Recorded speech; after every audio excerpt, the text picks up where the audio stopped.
Hai penonton, kembali lagi channel ini.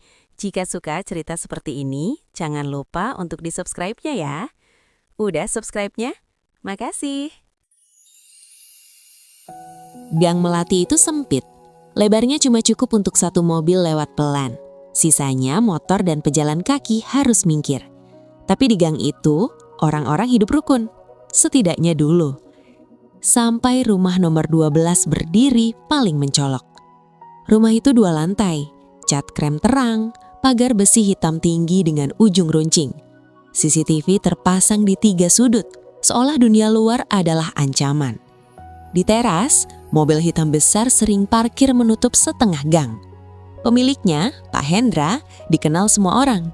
Bukan karena ramah, tapi karena arogan. Biarin aja, nanti juga pergi sendiri. Begitu katanya setiap kali ditegur soal parkir. Awalnya warga sabar. Bu Sari yang tiap pagi jualan gorengan harus memindahkan gerobaknya karena terhalang mobil Pak Hendra. Pak Yusuf yang sering pulang malam harus muter jauh karena akses tertutup. Anak-anak yang biasa main sepeda kini lebih sering duduk di teras, takut kena omel. Pak Hendra tak peduli, baginya uang adalah jawaban untuk segalanya. Kalau nggak senang pindah, katanya suatu sore saat Pak RT menegur dengan sopan. Istrinya, Bu Ratna, tak kalah menyebalkan. Mulutnya tajam, senyumnya sinis.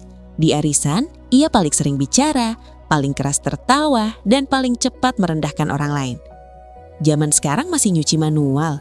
Duh, kasihan, katanya sambil melirik mesin cuci barunya. Tawa kecil terdengar, tapi bukan karena lucu, melainkan canggung. Warga memilih diam. Mereka sadar melawan orang seperti Pak Hendra hanya bikin capek. Masalah mulai terasa saat musim hujan datang. Selokan di depan rumah nomor 12 sering meluap. Airnya hitam dan berbau.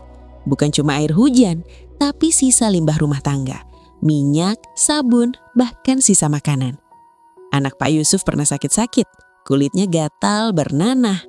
Dokter bilang kemungkinan karena air kotor. Pak Yusuf memberanikan diri bicara. "Pak, mohon salurannya dibenerin. Airnya kemana-mana." Pak Hendra menatap dingin. "Lu nuduh rumah gue?" "Bukan nuduh, Pak. Cuma..." "Kalau nggak ada bukti, jangan banyak bacot." Sejak itu, hubungan makin renggang. Pak Hendra juga mulai memotong antrian air pam. Saat tekanan air kecil, rumah-rumah lain cuma dapat tetesan. Tapi rumah nomor 12 tetap deras. Semua tahu caranya, tapi tak ada yang berani melapor. Sabar. Mereka memilih sabar. Kejadian malam itu. Suatu malam, listrik padam di seluruh gang. Hujan turun deras. Angin kencang membuat atap seng berderak. Warga keluar rumah, saling memastikan. Kecuali rumah nomor 12. Di balik pagar tinggi itu terdengar musik keras. Lampu tetap menyala, genset. "Parah banget," gumam Bu Sari. Belum sempat ada yang bicara, terdengar teriakan. Bukan dari rumah Pak Hendra, tapi dari ujung gang. Air selokan meluap deras, membawa lumpur dan sampah. Mengalir cepat ke rumah-rumah yang posisinya lebih rendah. Dalam hitungan menit, air setinggi mata kaki masuk ke rumah Pak Yusuf, Bu Sari, dan 3 rumah lainnya. Orang-orang panik, mengangkat barang, menyelamatkan anak. Tak satu pun dari rumah nomor 12 terbuka. Pak RT mengetuk pagar. "Pak Hendra, tolong buka, alirannya ketutup." Tak ada jawaban. Musik tetap keras. Hingga tiba-tiba, blar. Listrik genset mati. Musik berhenti, lampu rumah nomor 12 padam. Beberapa detik sunyi, lalu terdengar teriakan panik. Air yang selama ini dialirkan paksa keluar, kini berbalik. Selokan yang dimodifikasi diam-diam oleh Pak Hendra tak kuat menahan tekanan. Limbah, lumpur, dan air hujan masuk ke halaman rumah nomor 12, lalu ke dalam. Teriakan Bu Ratna makin histeris. "Air, air, masuk!" Warga berdiri terpaku. Bukan senang, bukan puas, hanya terdiam. Untuk pertama kalinya, rumah nomor 12 tak lagi terlihat megah. Ia tenggelam dalam air kotor yang selama ini dibuangnya ke orang lain. Dan itu baru permulaan. Air surut menjelang subuh, meninggalkan lumpur hitam yang lengket dan bau menyengat. Gang Melati berubah seperti bekas banjir kecil. Kasur dijemur, lemari dibongkar. Anak-anak menangis kelelahan. Di rumah nomor 12, kondisinya jauh lebih parah. Ruang tamu yang biasanya dingin oleh AC kini berbau busuk. Sofa kulit menggelembung, karpet mahal berubah coklat. Lemari kayu lapuk, televisi mati total. Dapur penuh sisa limbah yang mengering di lantai. Bu Ratna duduk di tangga, matanya kosong. "Ini salah siapa?" gumamnya. Pak Hendra mondar-mandir, ponselnya di tangan, menelpon siapa saja yang ia kenal. Tak ada yang mengangkat. Pagi itu, warga bergotong royong membersihkan rumah masing-masing. Biasanya, dalam kondisi seperti ini, semua saling bantu. Tapi ada satu rumah yang tak didatangi siapapun. Rumah nomor 12. Pak Hendra berdiri di depan pagar, memandang kiri kanan. Tak ada yang menegur, tak ada yang menawarkan bantuan.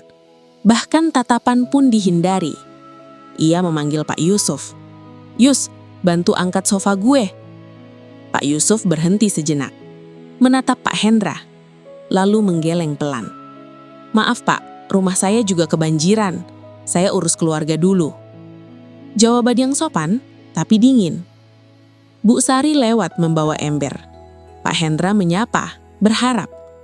Bu Sari hanya mengangguk singkat, lalu pergi. Untuk pertama kalinya, Pak Hendra merasakan sesuatu yang asing, ditinggalkan ramai-ramai. Belum selesai bersih-bersih, 2 orang berseragam datang ke gang, dari PAM dan kelurahan. Ada laporan, saluran air ilegal, sambungan tekanan tinggi, modifikasi selokan tanpa izin. Pak Hendra mencoba tersenyum. "Bisa dibicarakan, Pak?"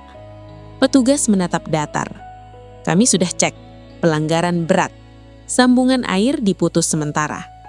"Diputus? Pak, ini rumah saya." "Justru itu, rumah Bapak sumber masalahnya." Air PAM berhenti mengalir. Tangki di atap kosong. Bu Ratna mulai panik. Belum selesai, datang lagi orang lain. Debt collector. Mobil hitam di teras ternyata masih kredit. 3 bulan menunggak. "Pak Hendra janji kemarin," kata salah satu dari mereka. Pak Hendra kehilangan suara. Uang yang biasa ia pegang entah kemana. Sore itu, kabar menyebar cepat. Usaha Pak Hendra yang katanya besar, ternyata makelar proyek fiktif. Uang arisan, uang pinjaman tetangga, bahkan dana titipan kenalan, diputar tanpa izin. Dan sekarang, semua menagih. Ponselnya tak berhenti bergetar. Bukan lagi panggilan, tapi ancaman. Bu Ratna menangis. "Kita mau gimana, Mas?" Pak Hendra duduk lemas. Untuk pertama kalinya, ia tak punya jawaban. Malam ketiga setelah banjir, hujan turun lagi. Tidak deras, tapi cukup membuat jantung Pak Hendra berdebar. Ia berdiri di depan selokan yang kini terbuka dan rusak. Bau itu masih ada, bekas perbuatannya sendiri. Tak ada lagi musik, tak ada lagi tawa, hanya suara air mengalir pelan. Dari kejauhan terdengar azan Isya, suara yang dulu tak pernah ia hiraukan. Pak Hendra menunduk. Untuk pertama kalinya, ia sadar, azab itu bukan datang untuk membunuh, tapi untuk mempermalukan, melucuti, dan menyadarkan. Dan yang paling menyakitkan, semua itu datang tanpa satupun tetangga yang menepuk pundaknya. Pagi itu, Gang Melati lebih sunyi dari biasanya. Tidak ada suara motor berisik dari rumah nomor 12, tidak ada teriakan Bu Ratna. Bahkan pagar besi hitam itu dibiarkan terbuka setengah, berdecit pelan tertiup angin. Pak Hendra belum tidur sejak malam. Matanya merah, bajunya kusut, rambutnya berantakan. Pria yang dulu selalu berdiri tegap dengan dada dibusungkan, kini duduk di anak tangga teras, menatap tangga. Satu persatu pesan masuk ke ponselnya. Tagihan, ancaman, panggilan tak dikenal. Dan satu pesan yang membuat tangannya gemetar. "Kami laporkan ke polisi sore ini." Bu Ratna keluar membawa tas kecil. "Mas, aku pulang ke rumah ibu dulu," katanya pelan. Pak Hendra menoleh. "Kenapa?" Bu Ratna tak menjawab, matanya menghindar, lalu melangkah pergi tanpa pamit pada siapapun. Pintu rumah nomor 12 tertutup, sendirian. Siang itu Pak RT mengumpulkan warga, bukan untuk menghakimi, tapi menyelesaikan masalah yang sudah terlalu lama dibiarkan. "Ini bukan soal dendam," kata Pak RT. "Ini soal tanggung jawab." Pak Hendra datang terlambat, langkahnya ragu, tak ada yang menyambut. Ia berdiri di depan orang-orang yang dulu ia remehkan. Pak Yusuf, Bu Sari, para tetangga yang dulu ia anggap kecil. Dengan suara bergetar, Pak Hendra bicara. Saya minta maaf." Kata-kata itu jatuh ke tanah. Tidak ditolak, tapi juga tidak disambut hangat. Pak Yusuf angkat bicara. "Kami bukan Tuhan, Pak. Maaf itu urusan Bapak dengan yang di atas. Tapi kerugian kami nyata." Tak ada teriakan, tak ada makian. Justru itulah yang paling menyakitkan. Tenang, tegas, dewasa. Pak Hendra mengangguk pelan. Beberapa hari kemudian, mobil hitam itu ditarik. Air pam masih diputus, rekeningnya dibekukan. Rumah nomor 12 mulai terlihat kosong, catnya mengelupas, lampu teras mati, CCTV tak lagi berkedip. Anak-anak kembali bermain di gang melati. Bu Sari kembali jualan. Pak Yusuf membuka usahanya lagi. Hidup berjalan, tanpa Pak Hendra. Ia kini tinggal di rumah kontrakan kecil di pinggir kota. Pekerjaan seadanya, tak ada yang mengenal namanya, tak ada yang takut padanya. Suatu sore ia melewati gang melati.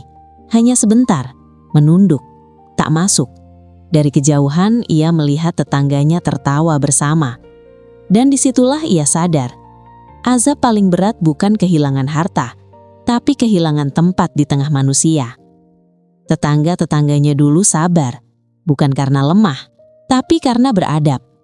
Dan saat kesabaran itu habis, azab datang bukan dari langit, melainkan dari perbuatan yang kembali ke pemiliknya sendiri. Pelan, nyata, tak terhindarkan. Terima kasih atas dukungan kalian yang telah menonton cerita pendek dari channel ini. Makasih juga buat teman-teman yang udah subscribe dan like. Jika ada ide, tulis di kolom komentar. Makasih atas sarannya. See you di next video. Bye-bye.